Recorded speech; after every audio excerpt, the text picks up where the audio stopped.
Alright, I'm going to show you some tetrachords and a way that you can practice them. What you need to know first is that tetrachords are basically just 4-note scales. And in this example, I'm going to be using C as my root note, and I'm going to show you 4 different type tetrachords so that you can hear what I'm talking about. So the first one I'm going to show you is a major tetrachord. And since I'm starting on C, I'm going to go ahead and start here on the low E string at the 8th fret. And I'm going to go up a whole step, up another whole step, and then a half step.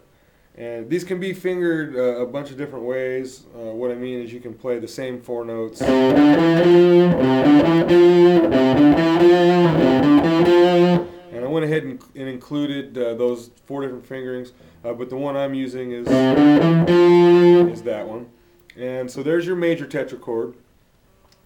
To get our minor tetrachord, we do similar pattern, but this 3rd note here is actually down a half step here at the 11th fret. So we get, starting on a root note, our minor tetrachord is whole step, half step, whole step.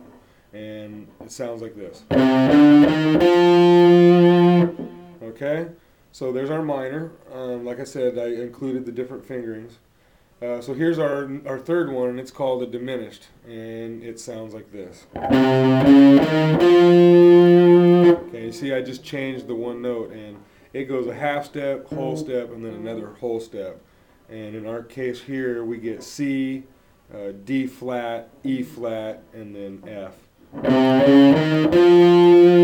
Okay, now our 4th one is a major type tetrachord. It's not called major, it's all whole steps.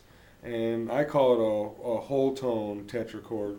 And it starts on our root note and it goes up a whole step, and a whole step.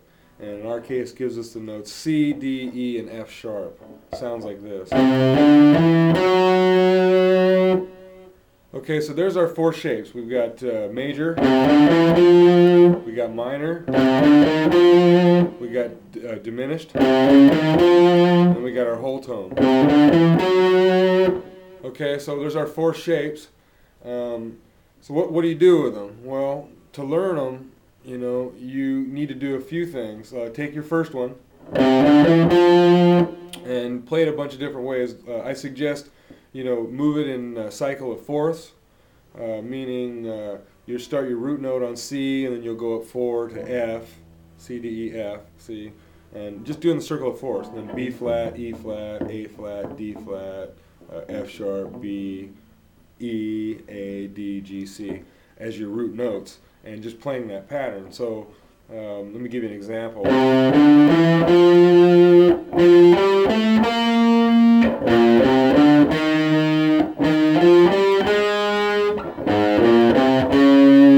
when you feel comfortable, maybe, you know, get a metronome going and play them ascending and descending, you know, in 8th notes, you know, to where you're